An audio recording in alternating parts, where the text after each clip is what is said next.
I found something interesting for the new lead game developer for Tomadodge that I need some clarification. So today on Twitter, okay, they had a live stream. They had an interview with Thomas Seabrook, okay, which is now the new lead game developer. So he has recently just joined Tomadodge team. If we were to go to the new updated white paper on Tomadodge website, we see here that here are both of them. So we have the head of growth, Carl Dawkins, okay, which is also the same YouTuber that has Carl Talks Crypto, is the same guy, okay. And now we have a new member on the team, which is Thomas Seabrook, which is, again, the lead game developer. If you guys remember one of my previous videos that is titled Co-Founder Docs, you guys can check it out in the corner above in the card or in the description down below.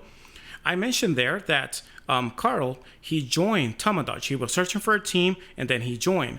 But then all of a sudden on the same day on a different channel, on the Tomadodge official channel, he mentions that he's a co-founder and that he's Docs, okay? But that was in August, okay? Around August 9th. I don't remember the date, but I do mention the date on that video. And what I find interesting is that right here, he clearly mentions that Thomas Seabrook is a new lead game developer, meaning that he's joining, that like he's barely joining in the Tomadodge team, okay? But when I go into LinkedIn, when I go into his profile, okay? I go here to see when it says here, lead games developer, full time. It says that he has been working there for 3 months, okay? Again, it says here that he has been working there, part of the Tomadodge team since June of 2022. Not now, not mid-August, okay? But instead, he has been working there for 3 months. So I just find that to be very, very interesting, you know? So the question is, who came first? So did Tom Seabrook join first on June, and then Carl Talks Crypto joined in August? You know, so that's where I need clarification. And if you guys know the answer, feel free, okay, to answer in the comment section down below. I'm not trying to create any FUD or like anything like that. No, I just need some clarification because the timeline is kind of, you know, not straight, okay? So I just have a question about that. But another thing that also catches my attention is this.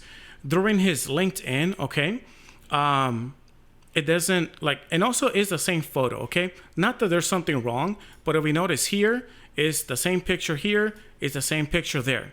But there's also another place where they use the same picture, but black and white, which I'm gonna show you here in a second, okay?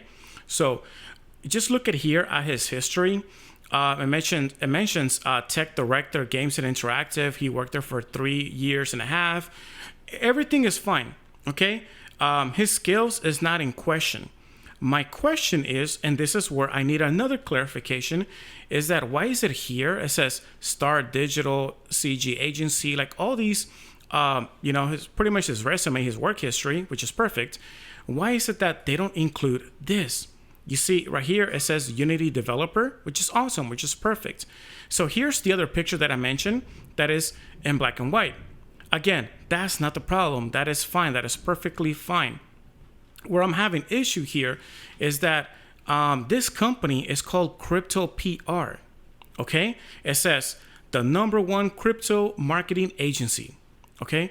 It says, we promote your crypto and NFT projects with PRs, advertorials, Telegram groups, and on the biggest crypto news and influencer channel now.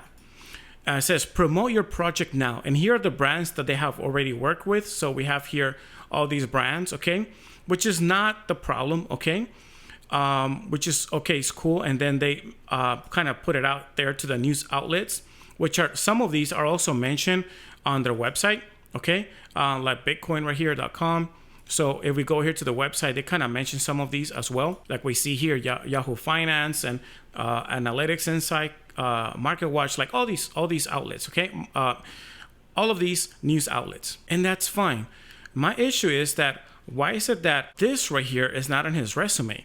So why is it that Crypto PR, okay, is not mentioned in his LinkedIn? You know?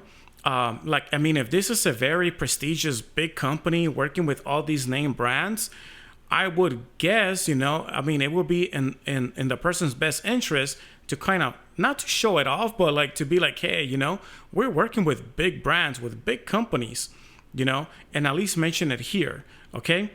Unless they have a different name, because there are DBA, so I'm aware about that. But I mean, if you want to attract, certain clientele, you will make it clear, okay? You will show the name of those companies that you work for. And again, we go here, Tomadoj, since June. We go here on January 2019. It says WMS contract. It says tech director. And everything is fine. Everything is cool. But nowhere here do I see anything mentioning about crypto PR. And again, I'm not trying to create any FUD. I'm not trying to do anything like that. I just need some answers, okay? I have questions and I just need some answers. And if you're able to clarify this, feel free to answer or comment in the comment section down below. And lastly, one thing I wanted to point out is on this live stream that, to be honest, it was not what I expected. I was kind of expecting to have like a really good AMA with the new lead game developer, for Tomadoj, and perhaps even consider in investing, okay? I was like, you know what? This is a great opportunity. They're going to do a live stream. We're going to actually meet this guy, okay? Not that that's going to like increase any more confidence or anything like that, but at least is stepping towards the right direction. At least they're making an effort to kind of, show who the developers are and show that they're trustworthy. But at the very beginning, they're kind of already setting up the stage, okay? Saying that they were having technical difficulties or that couldn't set up the camera, okay? Now, I'm going to give them the benefit of the doubt, okay? Because it does happen, okay? But it just so happened to happen here in this AMA, which is very convenient. I've worked with various clients. I work in different contracts. I've done a lot of different Zoom meetings. People would, when I used to run my own business, okay? And I used to get a lot of marketing emails. They would try to schedule with me a meeting, okay, so that we can talk business, because they were offering some sort of products, services, especially for marketing and stuff like that. And the funny thing, okay, because this didn't happen just once, twice. No, this would happen a lot of times, okay? I would get this happen a lot. That I would schedule, the meeting. And then, but before I schedule the meeting, I will ask them, okay, is it possible to do a Zoom meeting? And they will tell me, yes, it's possible. And I will tell them, okay, I want a Zoom meeting with cameras. Okay, I want to be on camera. I want to see the other person on camera. And they would tell me, well, this person that, wants to talk to you about this offer, they're not, I guess like not photogenic, but they're not camera, they don't like to be in camera. They're more of a radio, quote unquote, type of person. And then just try to laugh it off. Ha ha ha, like if it's a joke, try to just brush it off. Okay. Every time that happens, okay, usually it's a bad sign. All right. If it happens once, twice, I get it. But all the time, like, come on. But moving on. Okay. On this, it's like 23 minutes.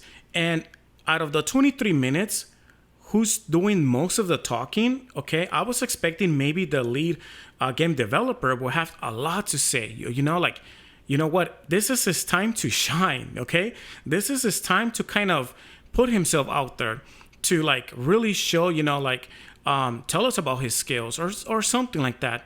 But out of those 23 minutes, he rarely even spoke. Okay, 85% of the conversation roughly was done by the host. Okay, by Carl, the guy with the glasses. And the 15% of the conversation was pretty much done by Tom, okay? The lead game developer for Tomadoj. You guys can watch it for yourself. It's on Twitter. You guys can check it out and, come up with your own conclusion. And also share your thoughts in the comments down below. But out of the whole thing that we're talking about, just to summarize, they were just talking about his background on game development, and also mentioning how the Tomadoj game idea is very simple, that it hasn't been done before, that the pre-sale, it's, ahead of schedule, and that, it's really hot in the UK. They talk about their favorite games. They talk about all games and also betting games, similar to like casino games. Also So Carl was complimenting Tom, the lead game developer, about his skills that he has that is really great, and that we can expect seeing any teasers and storyboards in the upcoming weeks. So that's something we're expected, but we don't have a timeline, or at least on Tom, he's unable to share that right now. And we should be getting some updates, okay? And at the very end, very, very important, okay, what he did, which is emphasize how the pre-sale is doing great and ahead of schedule, okay? So you guys use this information as you wish, okay? I just wanted to share it out there and kind of share my opinion about all this, all right? Is this a technique to create hype, or is this pretty much them trying to show that, what they're doing is legit, they have good intentions? You let me know what do you guys think about all of this in the comment section down below. All right, guys, thank you so much for watching. If you find this video to be helpful and informative, make sure you like, subscribe if you haven't yet already, and also hit the bell so you'll be notified on all my future videos. And remember to buy, hodl, sell, repeat. Till the next video. Peace.